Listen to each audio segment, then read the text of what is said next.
सभी श्रद्धालु भक्तों को अहोई अष्टमी के इस पावन पर्व की हार्दिक शुभकामनाएं। आज का यह दिन उन सभी माताओं के लिए विशेष है जो अपने बच्चों की लंबी आयु, सुख समृद्धि और अच्छे स्वास्थ्य की कामना करती हैं। कहते हैं, मां अहोई की कृपा से संतान पर आने वाले सभी संकट दूर हो जाते हैं और घर में हमेशा सुख, शांति और आनंद बना रहता है। भक्तों, आज हम सुनने जा रहे हैं मां अहोई की वह पावन कथा जो एक मां के पश्चाताप, भक्ति और प्रेम की अद्भुत मिसाल है। यह कथा हमें सिखाती है कि सच्चे मन से की गई प्रार्थना कैसे सबसे बड़े संकट को भी टाल देती है। तो आइए भक्तों, श्रद्धा और विश्वास के साथ हम कथा आरंभ करते हैं। बहुत समय पहले की बात है। एक नगर में एक साहूकार और उसकी पत्नी रहते थे। दोनों बहुत धर्मनिष्ठ और परोपकारी थे। उनके घर में धन, वैभव और सुख संपत्ति की कोई कमी नहीं थी। हर दिन वे भगवान की आराधना करते, दान पुण्य करते और गरीबों की सहायता करते थे। लेकिन उनके जीवन में एक ही दुख था कि उन्हें संतान का सुख नहीं मिला था। उन्होंने वर्षों तक देवी देवताओं की आराधना की, मंदिरों में जाकर व्रत किए, तपस्या की और अंत में भगवान की कृपा से उन्हें 7 सुंदर, सुशील और तेजस्वी पुत्र प्राप्त हुए। अब उनके घर में खुशियों की लहर दौड़ गई। 7 पुत्र बड़े आदर से अपने माता पिता की सेवा करते थे और परिवार सुख शांति से अपना जीवन व्यतीत कर रहा था। एक दिन कार्तिक महीने की कृष्ण पक्ष की अष्टमी तिथि आई।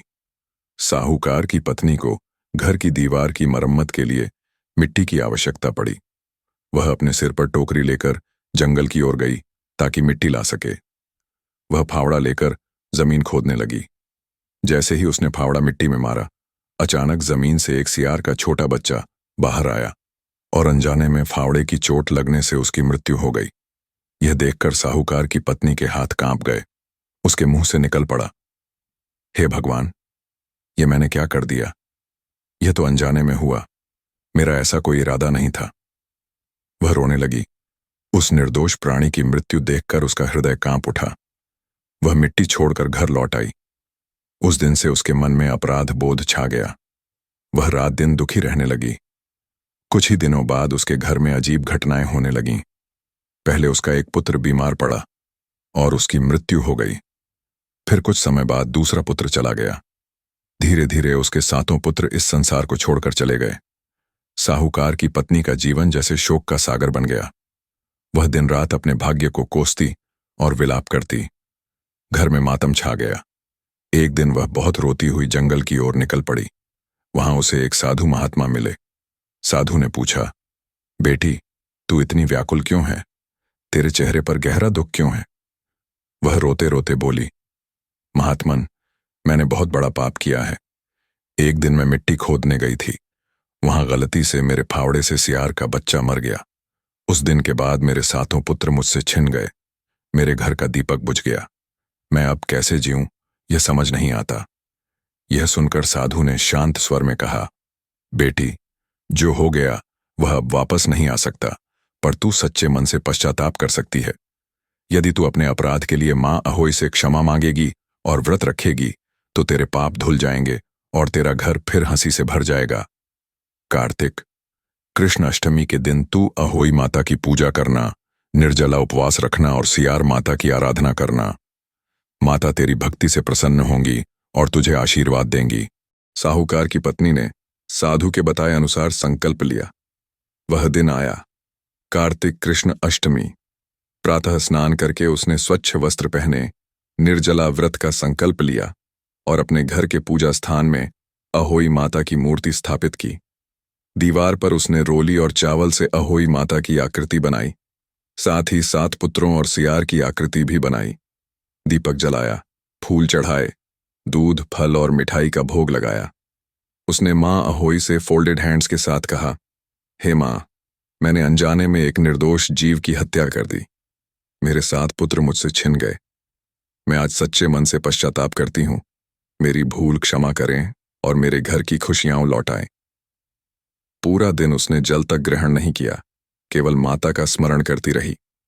संध्या समय जब आकाश में तारे झिलमिलाने लगे तो उसने तारों को देखकर अर्घ्य दिया और प्रार्थना की। उस क्षण उसके मन में शांति उतर आई। रात में जब वह विश्राम कर रही थी, तब उसे स्वप्न आया। उसने देखा कि उसके सामने मां अहोई प्रकट हुई हैं। उनके साथ सियार माता भी खड़ी हैं। मां अहोई के मुख से दिव्य प्रकाश निकल रहा था। उन्होंने कहा, बेटी, तूने सच्चे मन से प्रायश्चित किया है। तेरे अपराध क्षमा हुए। तेरे पुत्र लौट आएंगे और तेरा घर फिर हंसी से गूंजेगा। सुबह जब वह उठी तो उसे अपने कानों में बच्चों की किलकारियां सुनाई दी। वह दौड़कर बाहर गई और देखा कि उसके सातों पुत्र जीवित खड़े हैं। उसकी आंखों से आंसू झरने लगे, पर इस बार ये आंसू दुख के नहीं, आनंद के थे। साहूकार और उसकी पत्नी ने उस दिन को यादगार बना दिया। उन्होंने पूरे नगर में प्रसाद बांटा, मंदिरों में दीपक जलाए और मां अहोई का आभार व्यक्त किया। उस दिन से यह व्रत लोक में प्रसिद्ध हो गया। कहा जाता है कि जो स्त्री इस दिन श्रद्धा और सच्चे मन से अहोई माता का व्रत करती है, उसके पुत्र दीर्घायु होते हैं, परिवार में सुख शांति बनी रहती है और मां अहोई उसकी हर मनोकामना पूरी करती है। इस व्रत का अर्थ है अपने भीतर की गलती को स्वीकार करना, प्रायश्चित करना और ईश्वर से क्षमा मांगना। अहोई माता का नाम ही दर्शाता है, अहो यानी पाप और ई यानी नाश करने वाली, जो हर पाप और दोष को मिटा देती है। अहोई अष्टमी के दिन माताएं प्रातःकाल स्नान कर व्रत का संकल्प लेती हैं। दिन भर निर्जला रहकर मां अहोई की पूजा करती हैं। दीवार पर अहोई माता का चित्र बनाया जाता है, जिसमें 7 पुत्र और सियार की आकृति रहती है। रात्रि में तारों को देखकर जल अर्पण किया जाता है और कथा सुनकर व्रत खोला जाता है।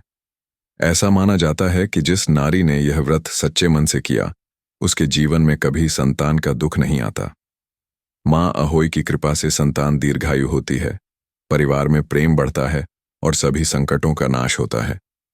इस कथा का संदेश यही है कि कोई भी भूल इतनी बड़ी नहीं होती जिसे सच्चे पश्चाताप और भक्ति से सुधारा न जा सके। जय मां अहोई, जय सियार माता, 7 पुत्रों वाली मां की जय।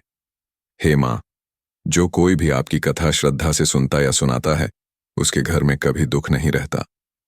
आप सबके जीवन में सुख, समृद्धि और संतान की रक्षा का आशीर्वाद दें। और इस प्रकार माता अहोई ने अपनी कृपा दृष्टि उस साहूकारिन पर बरसाई, जिसने सच्चे मन से पश्चाताप किया, उपवास किया और भक्तिभाव से मां की आराधना की।